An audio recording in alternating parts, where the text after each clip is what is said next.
প্রিয় শিক্ষার্থী, এখন আমরা দেখব দুটি সংখ্যা যোগ করার সি প্রোগ্রাম। তো আমি প্রথম ফাইল ঘোষণা করছি, এডিশন টু নাম্বারস।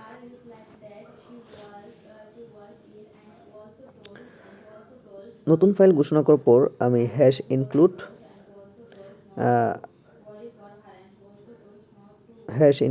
stdio.h ঘোষণা দিলাম।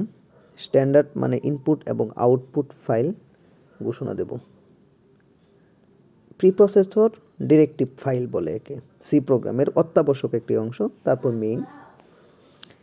মেইন অংশ ঘোষণা করার পর ইন্টিজার টাইপের ভেরিয়েবল নিলাম, এ এবং বি, এবং আরেকটি ভেরিয়েবল হচ্ছে সাম, যেটা হচ্ছে আউটপুট ভেরিয়েবল। এখানে এ এবং বি হচ্ছে ইনপুট ভেরিয়েবল। সেহেতু এখানে ইউজারকে নির্দেশনা প্রদানের জন্য আমরা প্রিন্টএফ ফাংশনটি ঘোষণা করলাম। Printf enter the first number, মানে প্রথম নাম্বারটি প্রবেশ করান। তো এটা ইউজারকে নির্দেশনা দেওয়ার পর এটা মেমোরিতে সংরক্ষণ করার জন্য স্ক্যানএফ ফাংশন ব্যবহার করতে হবে, ইনপুট নেওয়ার ফাংশন। তো সেজন্য %d ব্যবহার করব। কেন? কারণ ইন্টিজার টাইপের ভেরিয়েবল ঘোষণা করেছি আমরা। তো অ্যাড্রেসিং এ, তারপর আরেকটি প্রিন্টএফ আমরা ঘোষণা করব বির জন্য, এন্টার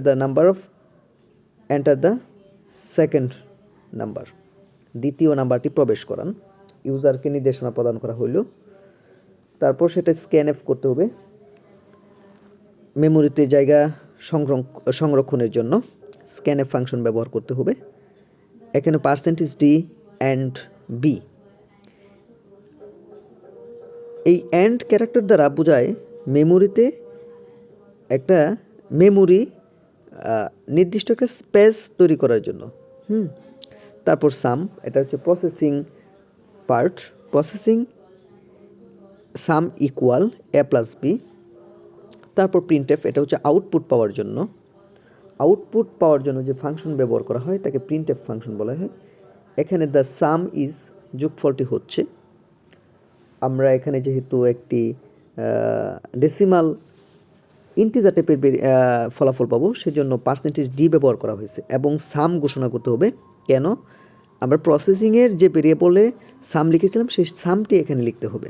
তারপর আমরা প্রথমে একটি ফার্স্ট নাম্বার 5 এবং দ্বিতীয় সেকেন্ড নাম্বার 6 দিলাম, দ্য সাম ইজ 11, এবং পরবর্তীতে আমরা 12 এবং 15 এর